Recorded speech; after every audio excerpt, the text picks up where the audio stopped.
Lahumul Fatihah. A'udzubillahi minasyaitonirrajim. Bismillahirrahmanirrahim. Alhamdulillahirabbil alamin arrahmanirrahim maliki yaumiddin iyyaka na'budu wa iyyaka nasta'in ihdinas siratal mustaqim siratal ladzina an'amta 'alaihim ghairil maghdubi 'alaihim waladdallin. Bismillahirrahmanirrahim.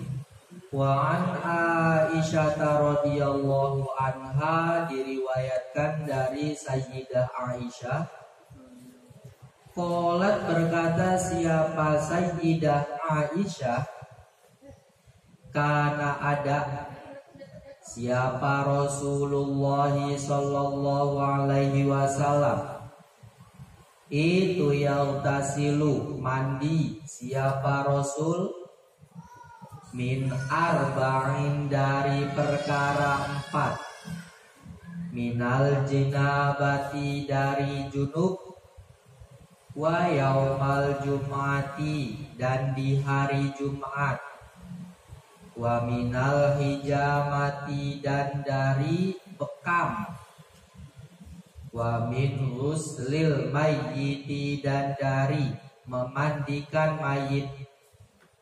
Rawahu meriwayatkan terhadap hadis siapa Abu Dawud, Imam Abu Dawud, wa sahhahahu dan menyebut sahih terhadap hadis siapa Ibnu Khuzaimah, Imam Ibnu Khuzaimah. Ringkasnya bahwa hadis ini adalah sebuah dalil bahwa ada 4 hal yang disyariatkan untuk orang Islam melakukan mandi. Yang pertama adalah junub, kedua hari Jumat, ketiga bekam, ya, setelah dibekam, kemudian yang keempat adalah setelah memandikan mayit. Nah, cuman hukum dari keempat perkara ini, hukum mandi sebab melakukan sebab sebab 4 perkara ini berbeda. Kalau di sini pertama dalam masalah jinabah, ya.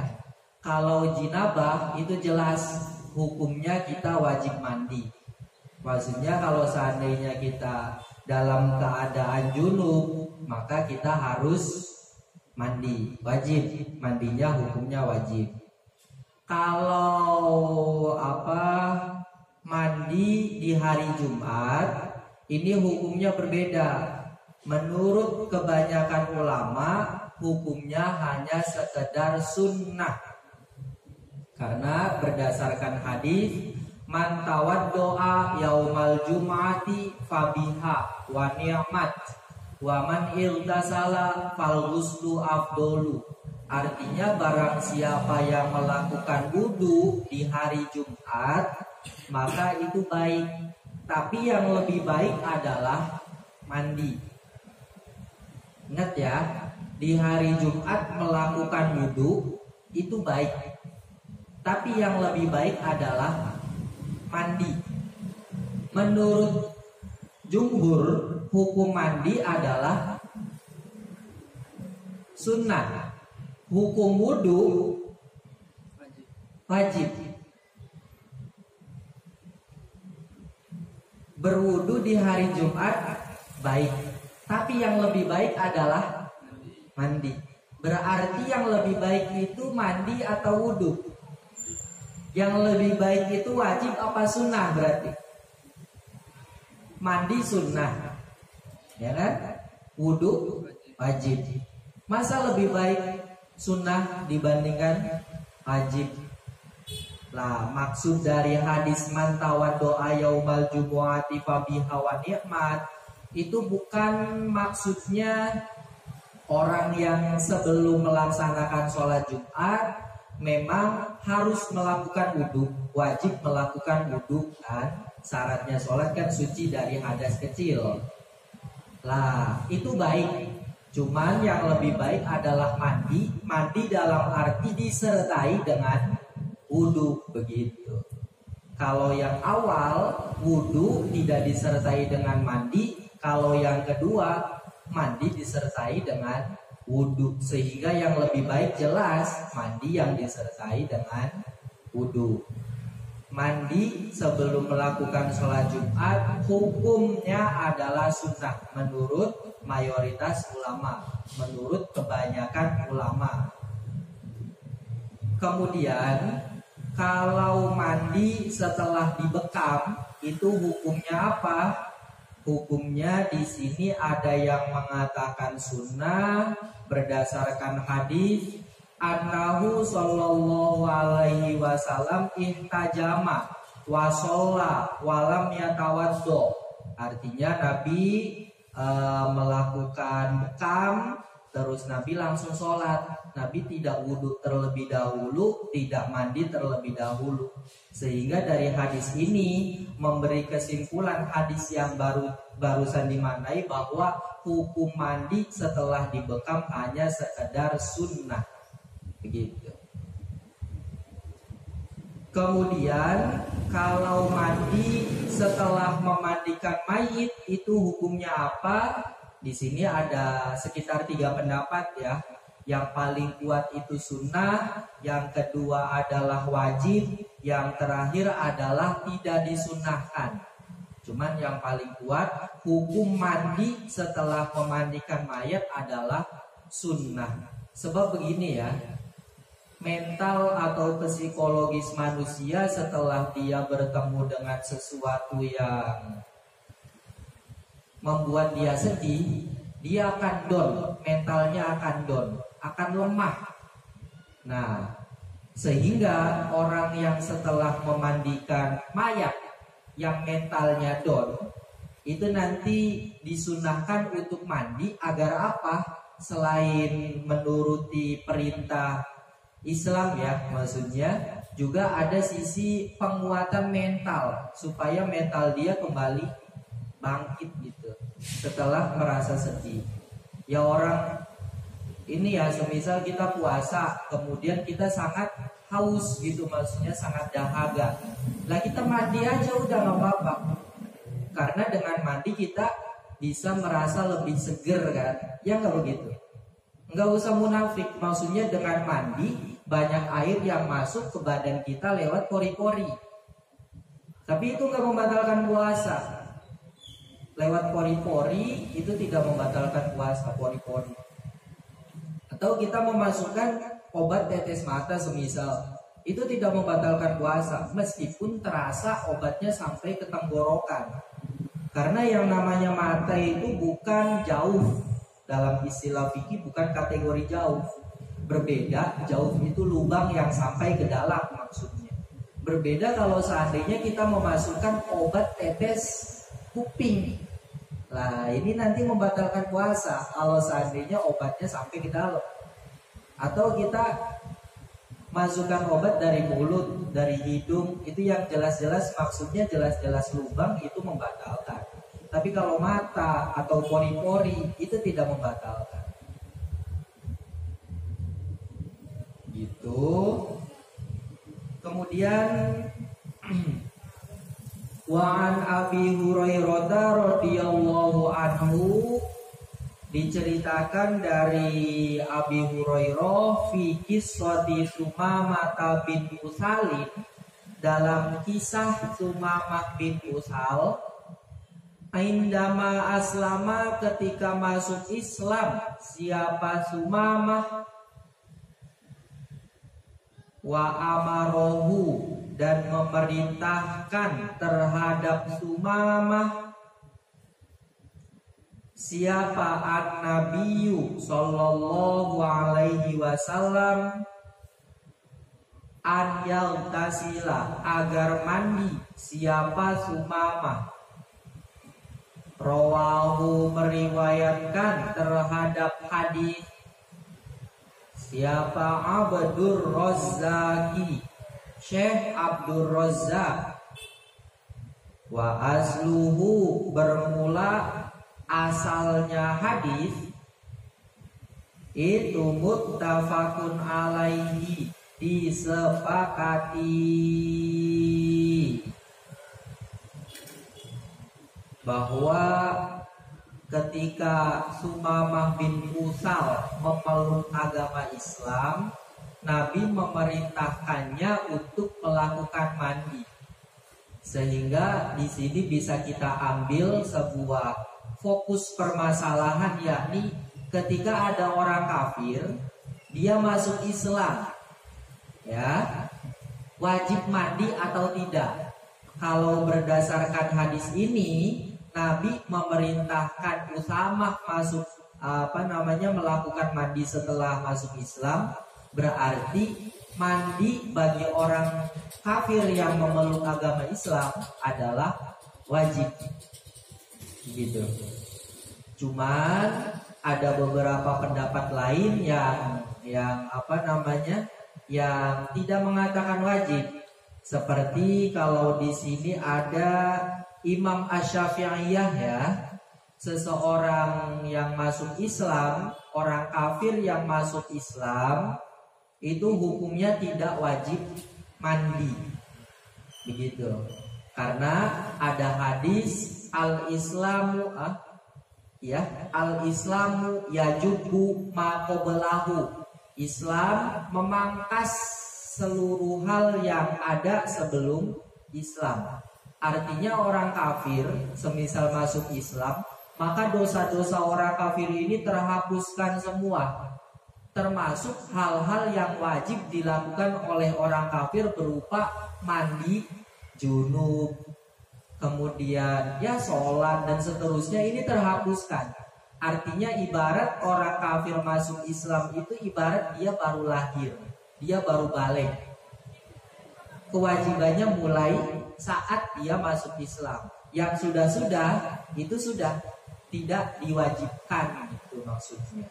Termasuk kewajiban mandi kalau seandainya si kafir dalam kondisi kafir pernah junub, gitu ya.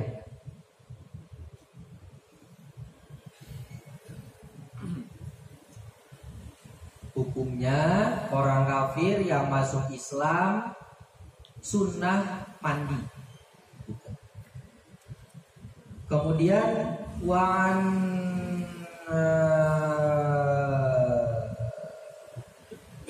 Abi Sa'idin radhiyallahu anhu anna Rasulullah sallallahu alaihi wasallam, bahwasanya Rasul itu qala bersabda, siapa Rasul, Huslul Jum'ati, bermula mandi Jumat itu wajibun, sesuatu yang wajib, ala kulli muhtalimin, atas tiap-tiap orang balik, atas tiap-tiap orang balik. Akhrajahu, meriwayatkan akan hadis siapa? As-sab'atu, imam yang 7.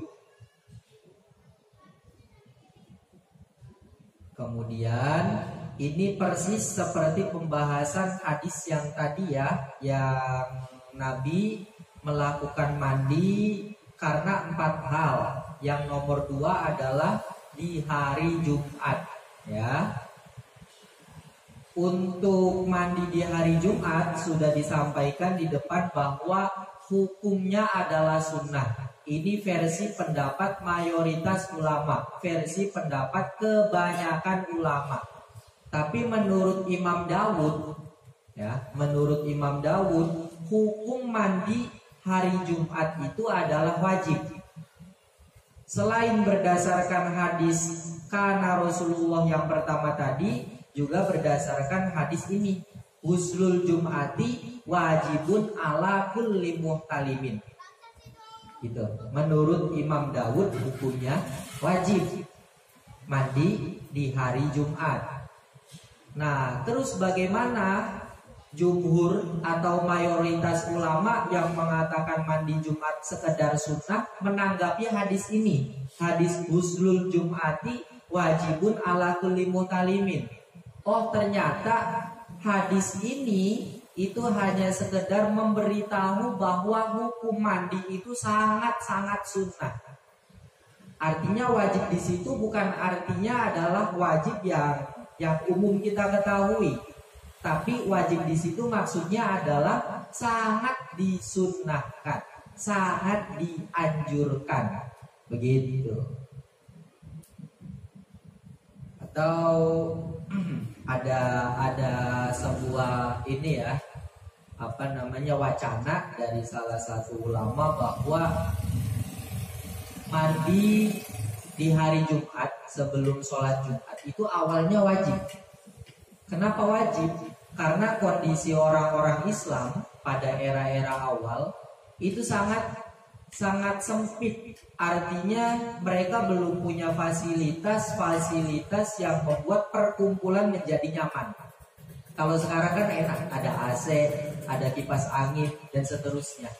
Kalau zaman dulu di era-era awal Islam, dan karena memang orangnya juga masih sedikit, fasilitasnya masih sedikit, dan kebanyakan baju yang mereka pakai itu terbuat dari bulu, sehingga kalau mereka berkumpul untuk melakukan sholat Jumat, mereka gerah dan berkeringat. Ya, bisa dibayangkan memakai baju yang terbuat dari bulu, kemudian berkumpul melakukan sholat Jumat. Dan tahu sendiri di Arab itu termasuk wilayah yang sangat panas. Kalau Indonesia, alhamdulillah, maksudnya tidak terlalu panas juga tidak terlalu dingin. Tapi kalau di Arab itu sangat panas. Kondisinya sangat panas dan kebanyakan baju yang mereka punya adalah baju yang terbuat dari bulu. Sehingga ketika mereka berkumpul melakukan sholat Jumat, mereka akan berkeringat dan khusyuknya jelas akan menurun. Itu awal Islam begitu. Sehingga mereka sebelum berkumpul melakukan sholat Jumat diwajibkan untuk mandi terlebih dahulu agar mengurangi kegerahan yang mereka alami ketika berkumpul pada saat sholat Jumat. Kemudian setelah Islam semakin maju, ditemukan kipas angin, ditemukan macam-macam, dan mereka bajunya itu sudah terbuat dari dari katun. Akhirnya mereka bisa mengurangi rasa gerah mereka di saat berkumpul melakukan sholat Jumat, sehingga hukumnya itu hanya sekedar disunahkan. Ya, jadi hukum mandi di hari Jumat sebelum sholat Jumat itu pertama wajib. Kenapa wajib? Karena untuk membuat orang-orang Islam tidak terlalu berkeringat di saat melakukan sholat Jumat.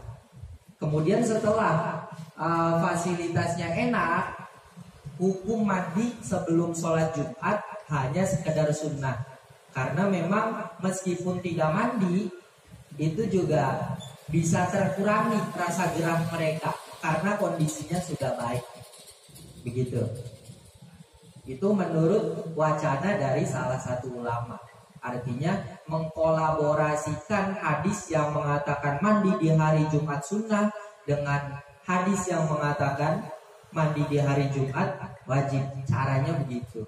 Dilihat dari waktu. Itu ya. Wa an Samurata bin Jundab radhiyallahu anhu qala, berkata siapa Samurah, qala bersabda siapa Rasulullah sallallahu alaihi wasallam, man bermula siapa itu tawaddoa jika berwudu siapa man yaumal jumu'ati di hari Jumat, fabiha maka mengambil terhadap sunnah, fabiha maka mengambil terhadap sunnah, wa ni'mat dan sebaik-baiknya sunnah, waman bermula siapa itu iltasala jika mandi siapa man, Fal ghuslu, maka bermula mandi itu afdolu, lebih utama. Rawahu, meriwayatkan terhadap hadis siapa al-khamsatu, imam yang 5. Wa hasanahu, dan menyebut hasan terhadap hadis siapa at-Tirmidzi, Imam at-Tirmidzi. Wah, ini masih pembahasan sholat Jumat ya, bahwa sebelum melakukan sholat Jumat, sebelum berangkat ke masjid untuk melakukan sholat Jumat, maka ketika hanya sekedar kita wudhu itu sudah dihukumi baik. Tapi seandainya kita mandi terlebih dahulu itu lebih baik. Maksudnya mandi yang disertai dengan wudhu, begitu. Karena ada salah satu hadis lain ya. Maksudnya hadis yang menyatakan bahwa mandi sebelum sholat Jumat itu tidak wajib. Hadisnya man tawaddo'a fa ahsanal wudu'a, barang siapa yang berwudu kemudian dia baik dalam wudunya, summa atal jum'ata, kemudian dia mendatangi sholat Jumat, fastama'a wa ansota, kemudian dia mendengar khutbahnya khatib, ghufirallahu ma bainal jumu'ati ilal jum'ati wa ziyadatu salatati ayamin, maka dosanya selama 10 hari ke belakang itu diampuni. Itu hanya sekedar wudhu langsung berangkat sholat Jumat, tidak pakai mandi, gitu. Sehingga dari hadis ini jelas bahwa mandi sebelum sholat Jumat hukumnya bukan wajib. Wa an Aliin radhiyallahu anhu qala, berkata siapa Ali, karena ada siapa Rasulullah sallallahu alaihi wasallam itu yuqri'una, membacakan siapa Rasul kepada kami Al-Qur'ana, akan Al-Qur'an, malam yakun, selagi tidak ada siapa Rasul itu junub, yang junub.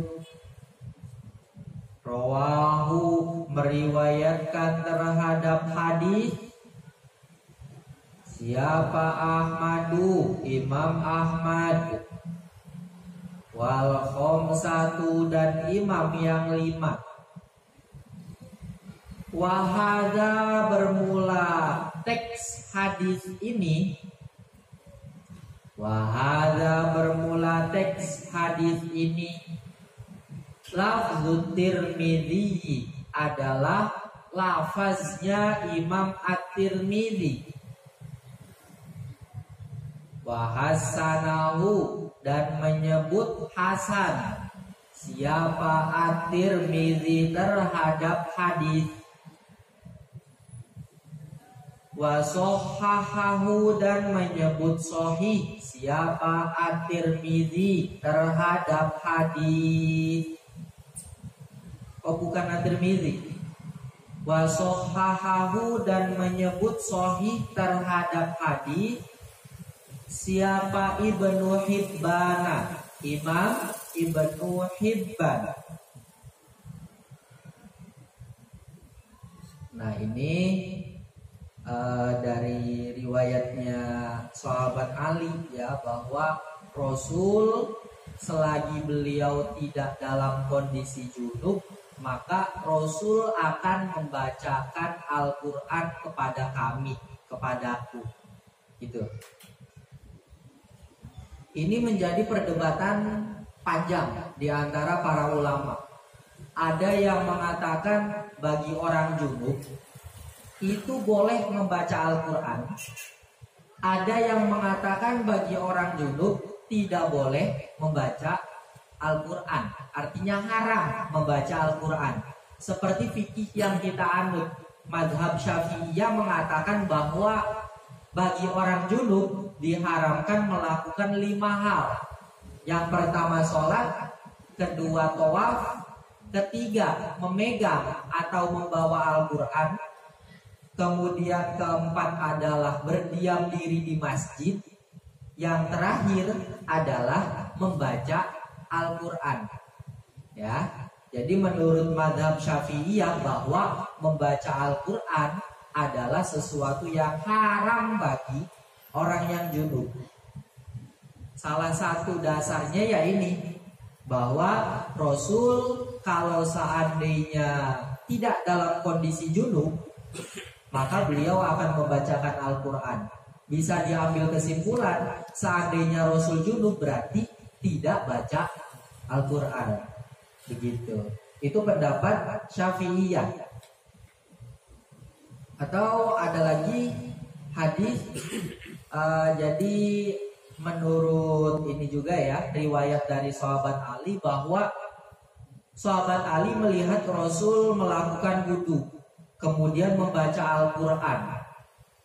Kemudian Rasul bersabda, hakadha liman laisa bijunubin. Beginilah orang yang tidak junub. Artinya wudu, kemudian baca Al-Quran. Fa'amal junubu fala wala ayatan. Untuk orang yang junub maka jangan, meskipun cuma 1 ayat. Ya, bagi orang yang junub itu ya mandi terlebih dahulu gitu maksudnya. Kalau pengen baca Al-Quran, mandi dulu baru baca Al-Quran. Tapi kalau seandainya tidak junub, ya wudu kemudian langsung baca Al-Quran. Tapi kalau bagi orang yang junub tidak sah, tidak boleh jika dia hanya sekedar wudu kemudian baca Al-Quran. Gitu. Tapi menurut pendapat yang lain dari hadis ini ya, hadis kana Rasulullah yuqri'unal Quran malam yakun junuban, itu hanya sekedar memberikan info. Artinya memberikan info bahwa Nabi kalau junub tidak baca Al-Quran. Ini tidak tidak memberikan sebuah perintah atau larangan apapun. Maksudnya itu hanya sekedar cerita gitu. Cerita bahwa Nabi membaca Al-Quran di saat junub. Tidak junub, maksudnya di saat tidak junub. Tapi cerita ini tidak bisa diambil kebalikannya. Oh berarti Nabi kalau seandainya junub, beliau tidak baca Al-Quran. Ini tidak bisa diambil kesimpulan begitu. Karena ini hanya sekedar cerita.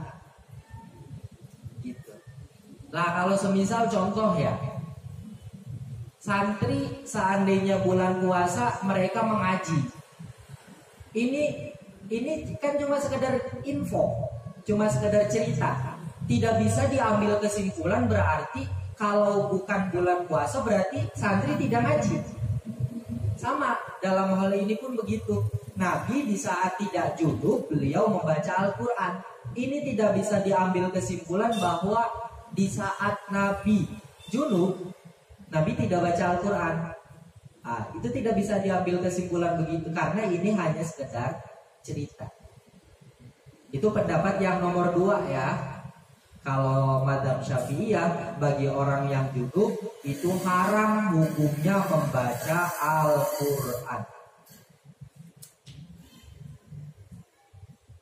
Kemudian wa Abi Sa'idin Al-Khudri radhiyallahu anhu qala, berkata siapa Abi Sa'id Al-Khudri, qala bersabda siapa Rasulullah sallallahu alaihi wasallam, idza ata ketika menggauli siapa ahadukum salah satu dari kalian ahlahu terhadap istrinya ahadukum, summa aroda kemudian menginginkan siapa ahadukum an yauda untuk mengulangi siapa ahadukum falyatawaddo, maka hendak berwudu siapa ahadukum bainahuma, di antara dua hubungan, wuduan dengan wudu yang sebenar-benarnya. Rawahu, meriwayatkan terhadap hadis siapa Muslimun, Imam Muslim. Zada, menambahkan siapa Al-Hakimu, Imam Hakim menambahkan redaksi begini, fa'innahu, karena sesungguhnya wudu itu ansyatu, lebih membuat semangat,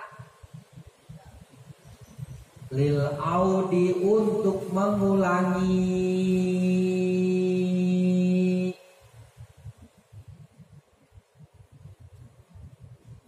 Itu hadisnya ini ya, bagi kalangan dewasa, bahwa kalau seandainya suami mendatangi istri, mendatangi dalam tanda kutip melakukan hubungan suami istri ya, kemudian yang pertama, season pertama selesai, kemudian berhenti. Setelah itu mereka melakukan hubungan lagi, berarti season kedua. Maka di antara dua season ini, season ya, di antara dua ronde ini disunahkan untuk berwudu terlebih dahulu. Begitu. Disunahkan wudu terlebih dahulu. Kenapa? Kalau menurut ini redaksi dari Imam Al-Hakim, karena yang namanya wudu di antara dua ronde itu bisa membuat semangat lagi gitu. Lebih membuat kesemangatannya meningkat. Dan ini hukumnya hanya sekedar sunnah. Pertama, dikatakan sunnah karena berdasarkan alasannya ya, fa'innahu ansatu lil audi, karena wudu di antara dua ronde hubungan suami istri itu bisa membuat lebih semangat ya. Itu alasannya hanya sekedar menunjuk terhadap hukum sunnah. Dan menurut riwayat-riwayat juga bahwa Nabi menggauli istrinya ya, berhubungan dengan istri-istrinya, tapi di antara dua ronde beliau ini tidak melakukan wudu terlebih dahulu. Artinya langsung masuk ke ronde yang selanjutnya. Tapi ada riwayat lain juga yang mengatakan bahwa Nabi ketika melakukan beberapa ronde itu wudu terlebih dahulu. Sehingga karena memang Nabi di antara dua ronde pernah wudu dan di antara dua ronde Nabi pernah tidak wudu, berarti wudu di antara dua ronde hukumnya hanya sekedar sunnah. Wallahu a'lam bishawab. Lahumul Fatihah. A'udzubillahi minasyaitonir rajim. Bismillahirrahmanirrahim. Alhamdulillahirabbil alamin. Bismillahirrahmanirrahim. Ila hadratin nabiyil mustafa Muhammadin sallallahu alaihi wasallam wa ila hadrati jami walidina wa jami masyayikhina wa jami walidil kutubil lati ta'alamna wa alamnaha wa nabusu semua lipat kitab syekh wa hadirat wa syekh.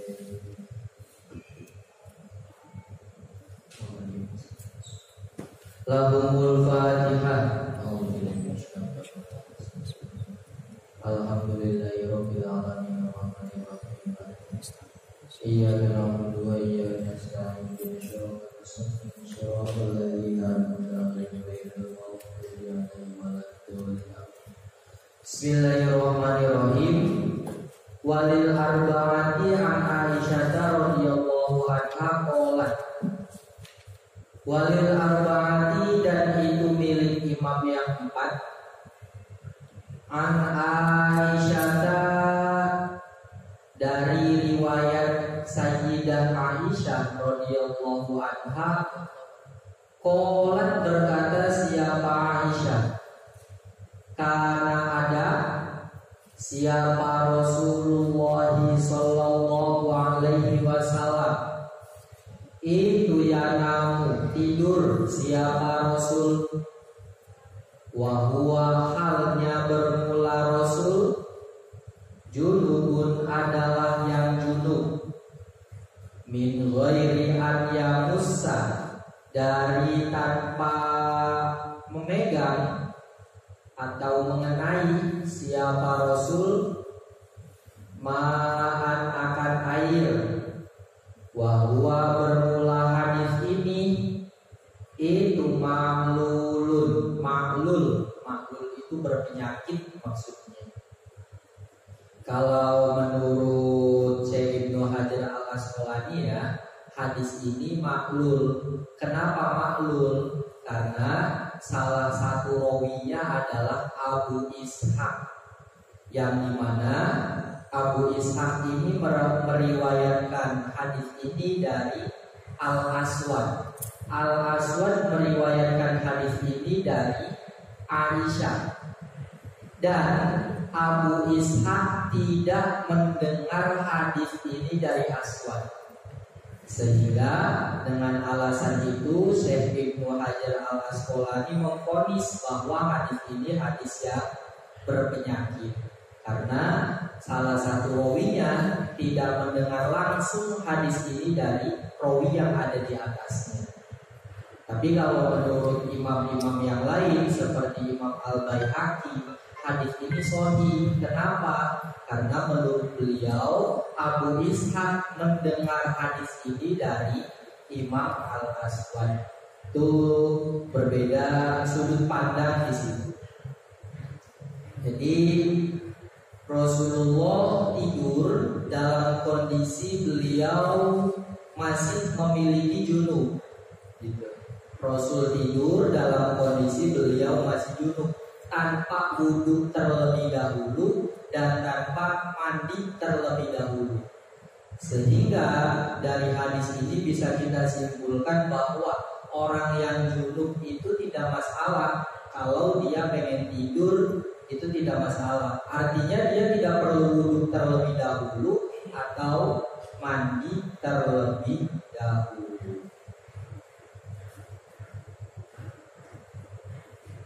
Kemudian wa an Aisyah radhiyallahu anha, diriwayatkan dari Sayyidah Aisyah, qalat berkata siapa Aisyah, karena ada siapa Rasulullah sallallahu alaihi wasallam itu idza tasala ketika mandi siapa Rasul minal janabati dari junub, ya beda'u maka mengawali siapa Rasul, fayalsilu membasuh siapa Rasul, yadaihi akan kedua tangan beliau, summa yufriru kemudian mengguyurkan air siapa Rasul,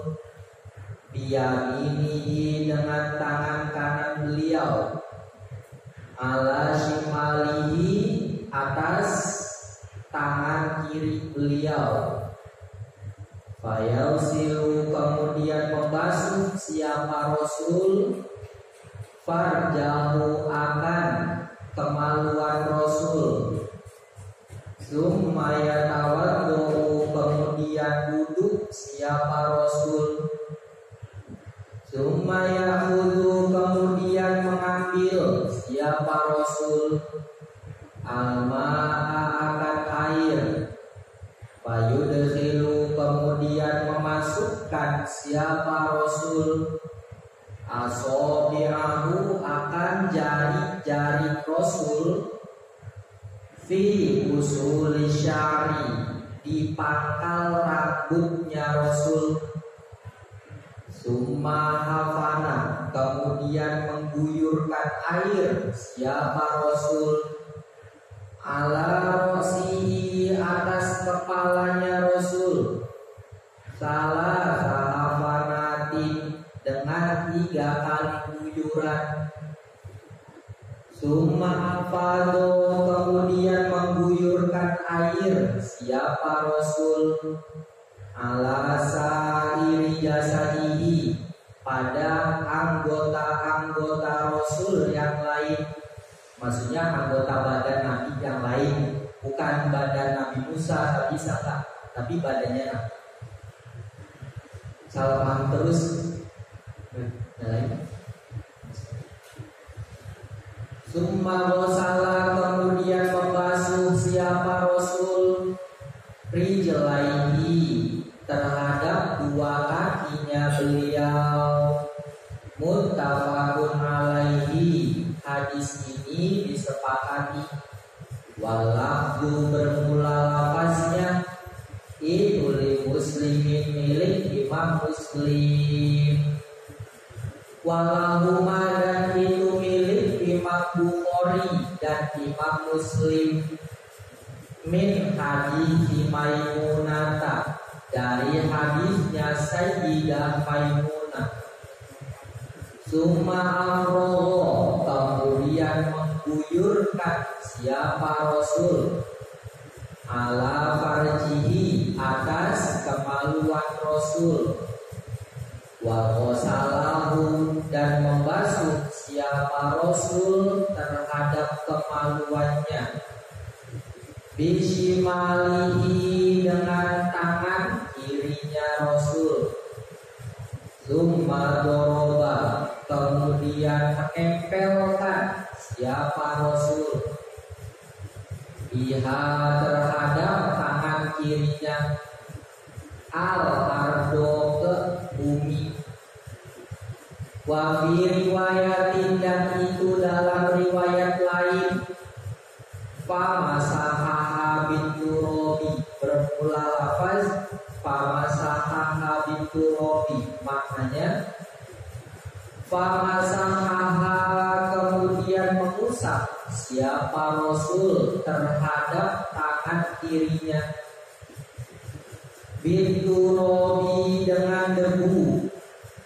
Wa fi akhirihi dan itu dalam akhirnya hadis summa ataituhu bil mindili bermula lafaz summa ataituhu bil mindili ilahi. Summa ataituhu kemudian menghantarkan siapa aku kepada Rasul bil mindili dengan lap. Faroddahu kemudian menolak siapa Rasul terhadap mindil. Wa fihi dan itu dalam hadis waja'ala bermula lafaz waja'ala ila akhirihi. Waja'ala dan memulai siapa Nabi itu yang fudu menyiratkan siapa Nabi menyirahkan mengkepret-kepretkan al-ma'a terhadap air biyadihi dengan tangan beliau. Dan itu ada dalam Islam itu memang sudah final ya, sudah sangat detail sekali. Dari mulai urusan akidah sampai urusan tentang bagaimana caranya mandi itu sudah dijelaskan semua oleh Allah beserta Rasulnya. Gitu.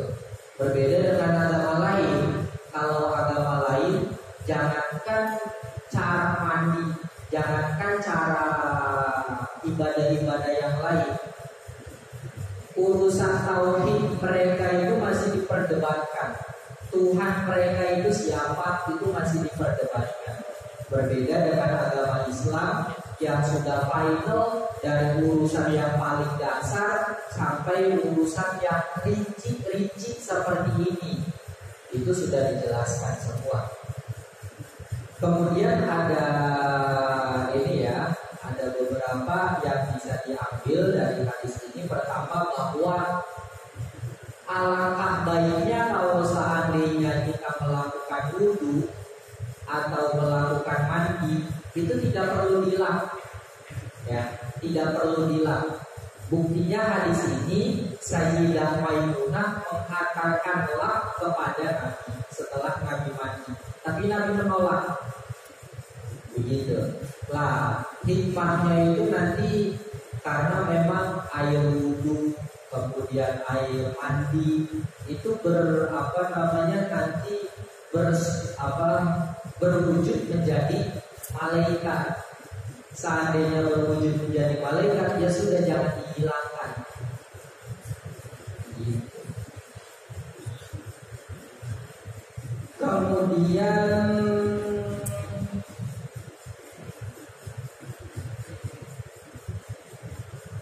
wa'an Ummi Salamah radhiyallahu anha, diriwayatkan dari Ummi Salamah. Qalat, berkata siapa Ummu Salamah, qultu, berkata siapa aku, ya Rasulullah, wahai Rasul, inni, sesungguhnya aku, imro'atun, adalah seorang perempuan, asyuddu, yang mengikat, siapa aku, sya'rosi, terhadap rambut kepalaku, fa'an kuduhu, apaan kuduhu, apakah melepas siapa aku terhadap ikatan rambut, apakah melepas siapa aku terhadap ikatan rambut, lihuslil janabati, untuk mandi jinabah, wa fi riwayatin, dan itu dalam riwayat lain, wal haidoti, bermula lafaz wal haidoti, dan mandi untuk menghilangkan hukum haid. Ummu Salamah, salah satu istri Nabi, ya, dan beliau bertanya kepada Nabi, saya itu rambutnya diikat. Nah, sedangkan kalau seandainya saya mandi untuk menghilangkan junub atau menghilangkan hukum haid, menghilangkan hadas besar, apakah ikatan rambut saya perlu dilepas? Itu Qala, menjawab siapa Rasul, lah, tidak perlu. Wa innama yakfiki, sesungguhnya mencukupi terhadap kamu, apa antusia, agar mengguyurkan air, siapa kamu, ala rosiki, atas kepalamu, salah sahasayati, dengan 3 kali guyuran air. Rawahu, meriwayatkan terhadap hadis siapa Muslimun, Imam Muslim. Jawaban Nabi, tidak perlu, ikatan rambut kamu tidak perlu dilepas, kamu cukup untuk mengguyurkan air 3 kali, gitu. Sehingga dalam hadis ini bisa diambil kesimpulan bahwa untuk wanita yang rambutnya diikat dan dia pengen mandi besar, itu tidak perlu ikatan rambutnya dilepas, dan nanti hukum air sampai kepada rambut berarti tidak wajib, tidak disyaratkan air bisa sampai kepada rambut-rambut yang terikat, gitu. Ini hadisnya begitu. Cuman ini masih diperdebatkan panjang oleh para ulama. Artinya fikih kita, fikih mazhab Syafi'i, itu mengatakan kalau dalam kitab-kitab fikih kan, seandainya kita wudu, dimulai dari masalah wudu. Anggota wudu itu salah satunya adalah wajah. seandainya di wajah tumbuh rambut, maka rambutnya juga harus terkena air.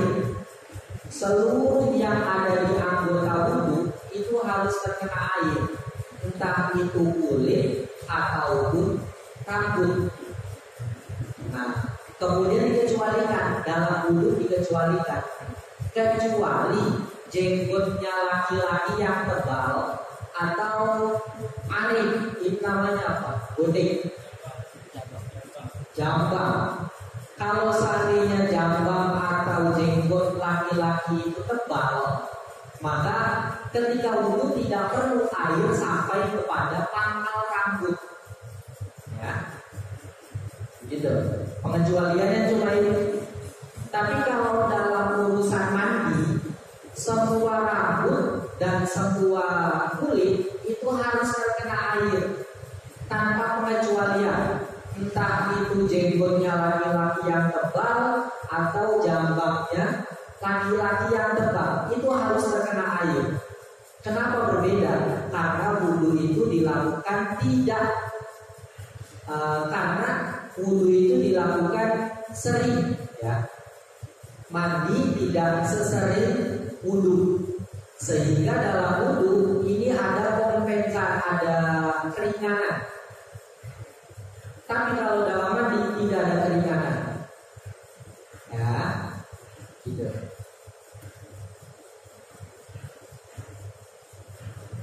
Kalau menurut salah satu ulama mengambil hadis ini, kenapa Ummu Salamah ini tidak perlu melepas ikatan rambutnya, karena ikatan rambut beliau itu tipis, sehingga kalau seandainya rambutnya tipis tidak perlu dilepas pun ketika diguyurkan air, maka air bisa menyeluruh sampai kepada seluruh bagian rambut. Begitu.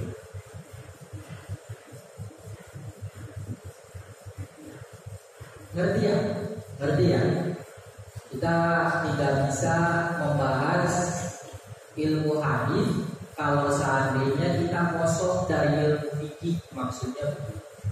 Kalau seandainya kita sudah punya dasar fikih, maka dasar itu tidak akan rancut seandainya kita membahas kitab hadis. Maksudnya kalau kitab hadis itu luas sekali, penafsirannya sangat luas.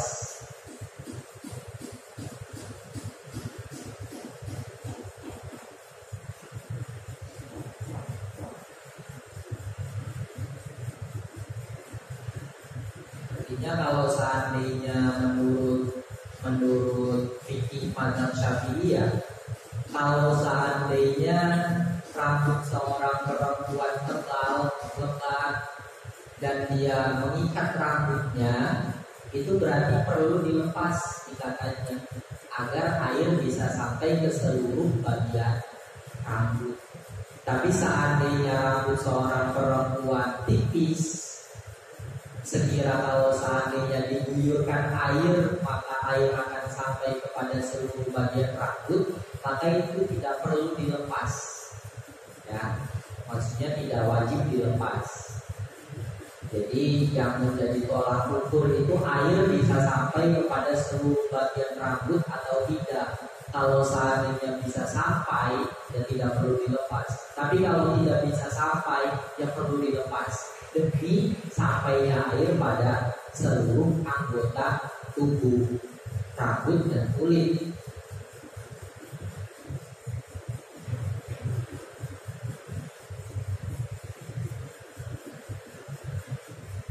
Dan kalau mitos perempuan di Indonesia, ya mungkin di dunia juga, harusnya itu kalau ada perempuan biasanya mereka mengumpulkan rambut, ya, mengumpulkan rambut, dan nanti setelah haidnya selesai mereka membasuh rambut itu.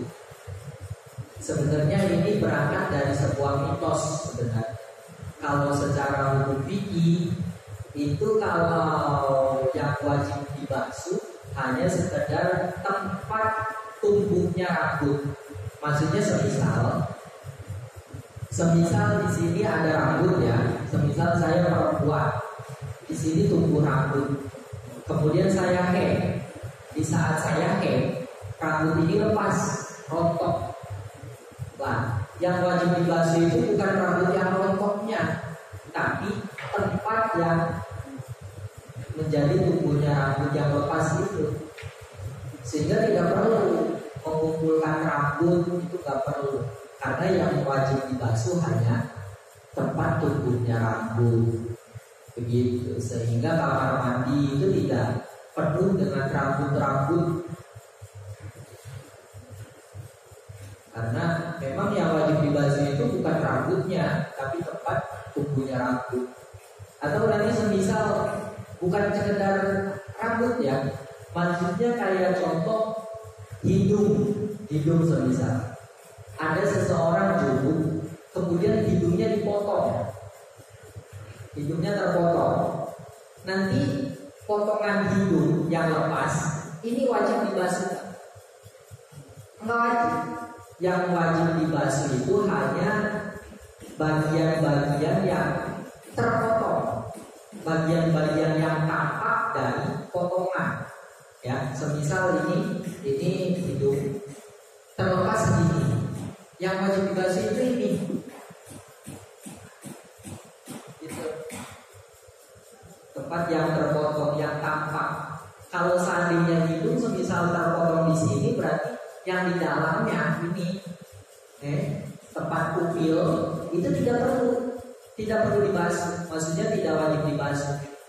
Karena yang namanya bagian dalam dari hidung dan bagian dalam dari mulut itu hukumnya sudah hukum bagian anggota dalam yang tidak wajib mandi. Yang wajib dibasuh hanya sekedar anggota-anggota zohir. Anggota zohirnya apa? Kalau seandainya hidung kita terpotong, ya yang terkena ini pisaunya itu, ngerti ya?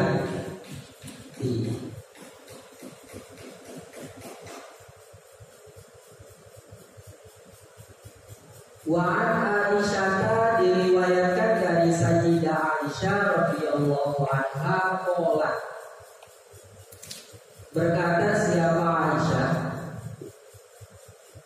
qala bersabda siapa Rasulullah sallallahu alaihi wasallam, inni sesungguhnya aku itulah uhillu tidak menghalalkan siapa aku al-masjidah terhadap masuk dan diam di masjid, al-masjidah terhadap masuk dan berdiam di masjid, lihaidin bagi wanita haid, wala junubin dan tidak bagi seseorang yang junub. Rawahu meriwayatkan terhadap hadis siapa Abu Dawud, Imam Abu Dawud, wa sahhahahu dan menyebut sahih terhadap hadis siapa Ibnu Khuzaimah, Imam Ibnu Khuzaimah.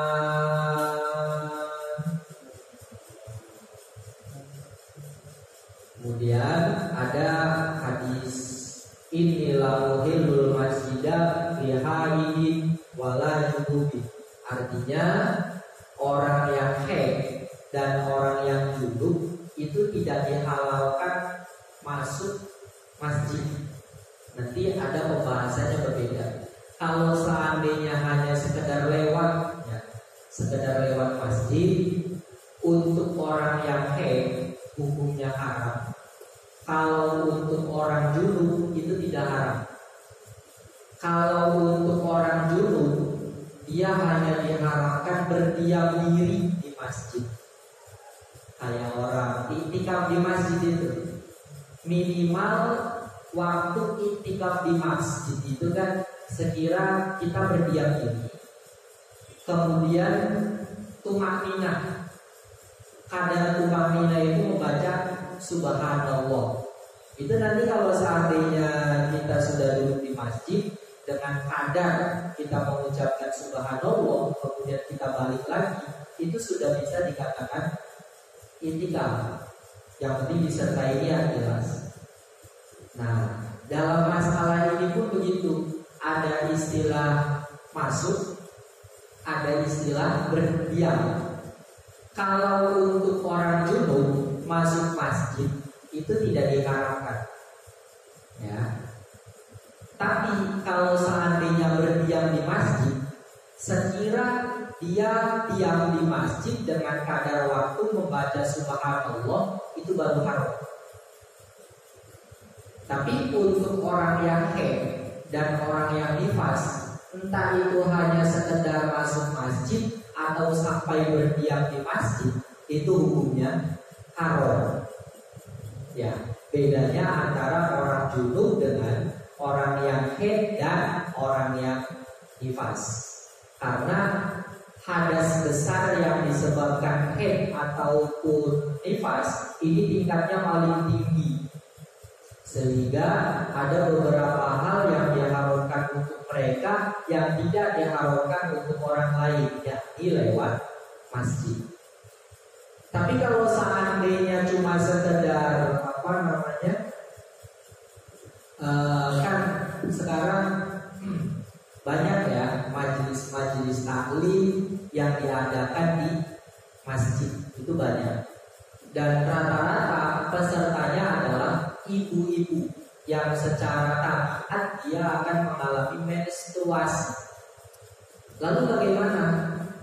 Nah, kalau dalam kitab-kitab fikih, haramnya perempuan haid atau nifas berdiam di masjid itu in khofat talwisahu, jika dia khawatir mengotori masjid sebab darah yang keluar dari dia. Gitu. Salah satu alasan kenapa orang haid dan orang nifas tidak boleh lewat atau berdiam di masjid, karena darahnya menetes dan itu bisa mengotori masjid.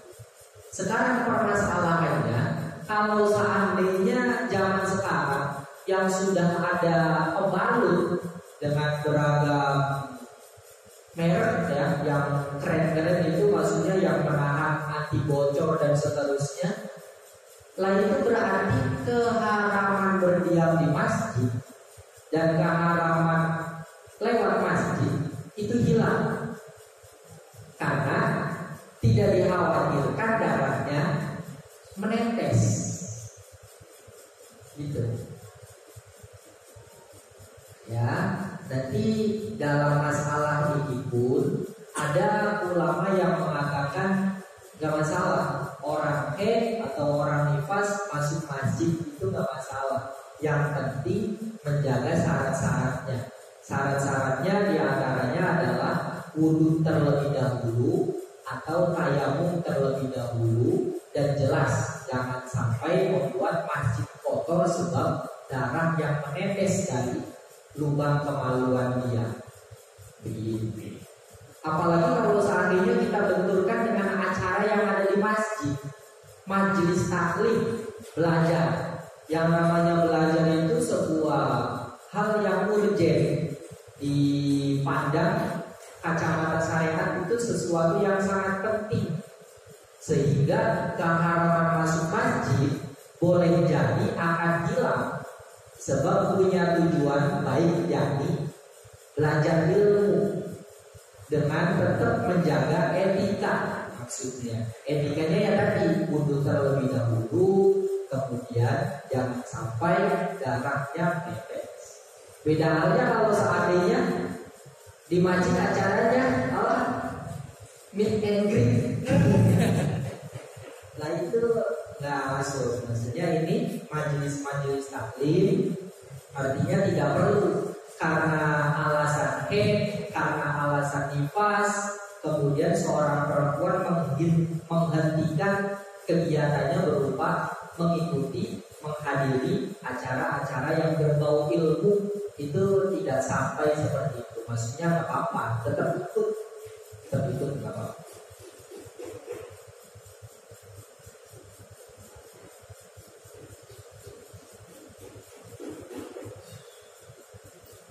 Wa anha radhiyallahu anha, dan diriwayatkan dari Sayyidah Aisyah, qalat berkata siapa Sayyidah Aisyah, kuntu ada siapa aku, itu altasilu mandi siapa aku, anak ya aku, wa Rasulullahi sallallahu alaihi wasallam, dan Rasulullah, min inain dari wadah air, wahidin yang satu, tahtalifu bergantian, apa aidina tangan-tangan kita, fihi dalam wadah air, minal janabati dari mandi jinabah, muttafaqun alaihi, hadis ini disepakati, wazada dan menambahkan siapa Ibnu Hibban, Imam Ibnu Hibban, watal taki aidina terhadap lafaz watal taki aidina, maknanya watal taki dan bertemu, apa aidina tangan-tangan kita. Ini hanya sekedar menjelaskan bahwa laki-laki dan perempuan boleh mandi dari air yang satu. Maksudnya mandi dari wadah air yang satu, dari bak yang satu, itu maksudnya. Kalau seandainya semisal suami sudah mandi ya dengan memakai air yang ada di bak, sisanya itu bisa dijadikan air untuk mandi istrinya, itu gak masalah. Artinya masih tetap suci mensucikan. Wa an Abi Hurairah radhiyallahu anhu, diriwayatkan dari Abi Hurairah qala, berkata siapa Abu Hurairah, qala bersabda siapa Rasulullah sallallahu alaihi wasallam, inna tahta kulli sya'ratin, sesungguhnya itu di bawah tiap-tiap rambut, sesungguhnya itu di bawah tiap-tiap rambut, janabatan ada hukum jinabah, fauzilu maka basuhlah siapa kalian, fauzilu maka basuhlah siapa kalian, asyara terhadap rambut, wa anku dan bersihkanlah siapa kalian, al-basyara terhadap kulit, rawahu meriwayatkan terhadap hadis siapa Abu Dawud, Imam Abu Dawud, wa Tirmidzi dan Imam At-Tirmidzi, wa dhafahu dan menyebut dhaif siapa Imam Abu Dawud dan Imam At-Tirmidzi terhadap hadis. Kenapa hadis ini disebut dhaif oleh Imam Abu Dawud dan Imam At-Tirmidzi? Karena salah satu rawinya adalah Al-Harits bin Wajih. Al-Harits bin Wajih, dan beliau Al-Harits bin Wajih ini hadis-hadisnya adalah hadis-hadis yang munkar, hadis-hadis yang dhaif, sehingga beliau berdua menilai hadis yang diriwayatkan oleh Harits bin Wajih ini dhaif.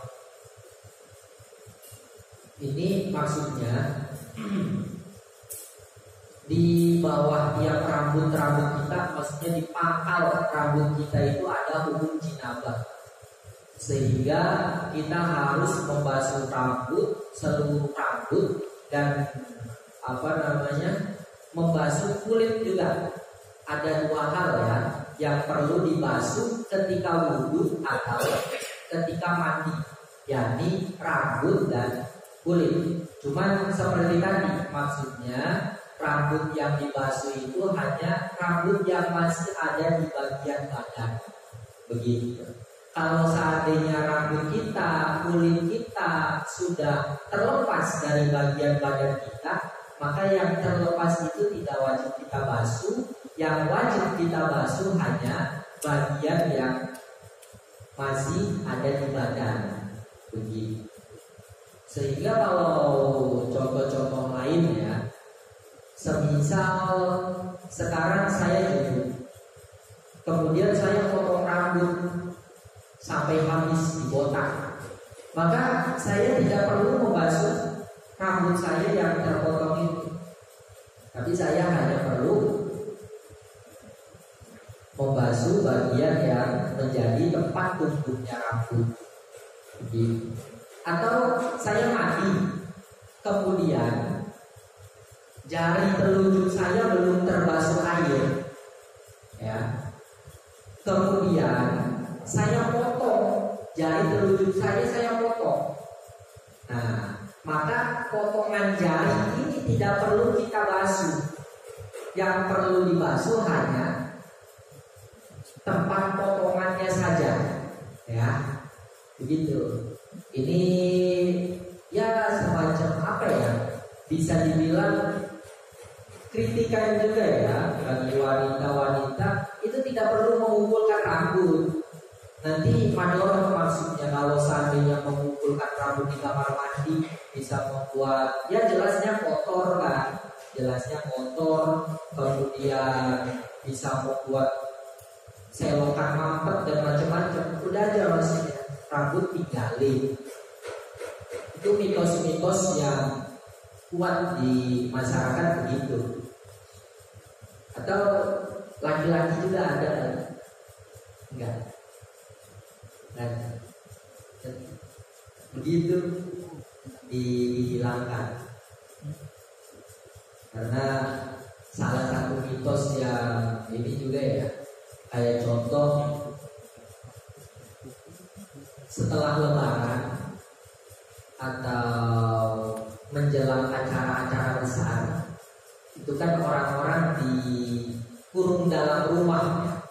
Jangan keluar, jangan berkeliaran. Karena seandainya berkeliaran, maka akan terjadi hal-hal yang tidak diinginkan, kecelakaan dan seterusnya. Itu sebenarnya mitos. Sebenarnya cuma sekedar mitos. Artinya memang takdir itu sudah diatur oleh Allah. Cuma untuk kita bisa meneliti takdir, maksudnya kita bisa menerka takdir itu dengan cara yang ada di hadis qudsi itu, ana inda zonni abdi, kata Allah, saya sesuai paradigma hambaku terhadapku. Saya sesuai dengan apa yang dipikirkan oleh hambaku. Seandainya hambaku memikirkan sesuatu yang buruk, maka ya takdir dia akan begitu. Tapi seandainya dia berpikir positif, husnuzon terhadap takdirnya Allah, husnuzon kepada Allah, maka insya Allah nanti yang terjadi akan baik juga. Begitu. Ya termasuk penyakit corona juga kan begitu sebenarnya. Yang mati karena corona itu orang-orang yang terlalu takut berlebihan terhadap virus itu. Kalau yang biasa, artinya biasa itu dia tidak terlalu berlebihan. Memang ikhtiar itu penting, tapi jangan juga terlalu berlebihan dalam menyikapi sesuatu. Orang-orang yang mati itu orang-orang yang punya histori penyakit yang lain gitu, maksudnya rata-rata kan gitu. Dan mereka cenderung terlalu ketakutan terhadap virus itu. Ketakutan berupa nanti akan mati, nanti akan terserang dan seterusnya. Nah, ketakutan mereka, yang ada di otak mereka itulah yang menyebabkan mereka mati. Sama dalam semua hal begitu. Kayak pesta-pesta yang di laut-laut itu namanya nadran kan? Kalau seandainya para pelayan ini tidak mensajikan sesembahan untuk jin-jin laut yang ada di pikiran mereka, maka hasil panen mereka, hasil nelayan mereka akan sedikit. Dan memang itu terjadi ketika mereka tidak melakukan sesajen gitu ya, penyembuhan untuk setan, untuk jin. Memang terjadi banjir atau hasil tangkapan ikan mereka sedikit. Itu bukan karena mereka tidak menyajikan sesajen kepada jin, tapi itu karena mereka punya paradigma begitu. Karena mereka punya pola pikir bahwa kalau seandainya tidak memberikan sesajen, maka akan terjadi keburukan. Itu yang menyebabkan keburukan terjadi. Anak indah zoni abdi, saya sesuai dengan pola pikir hamba terhadap gitu. Sehingga yang positif thinking aja udah, gak usah berpikir terlalu berlebihan tentang apapun. Mitos-mitos juga perlu kita hilangkan, kecuali mitos-mitos yang ada dasarnya. Seperti kalau dalam kitab Bihana itu ada masalah tentang bocah itu dilarang keluar di maghrib hari menjelang maghrib ya. Dilarang keluar di menjelang maghrib, waktu menjelang maghrib. Kenapa? Karena banyak setan yang berkeliaran pada saat itu. Nah itu ada jelas. Maksudnya kalau itu ada dalilnya jelas. Dan itu mitos yang baik maksudnya. Selain untuk agar bocah-bocah itu ikut kaji, juga memang ada dalilnya. Tapi kalau untuk masalah sesajen, kemudian masalah jangan keluar setelah lebaran, itu perlu dihilangkan. Artinya dihilangkan itu kita perbaiki cara berpikir kita, gitu.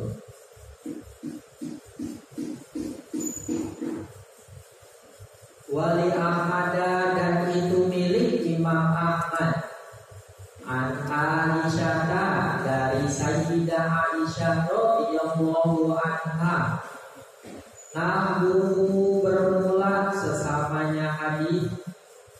Wafihi, dan itu dalam hadis ini rawin bermula perawi.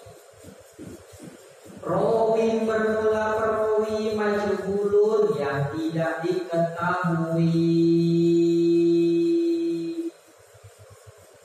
Wallahu a'lam bishawab. Lahul fatiha.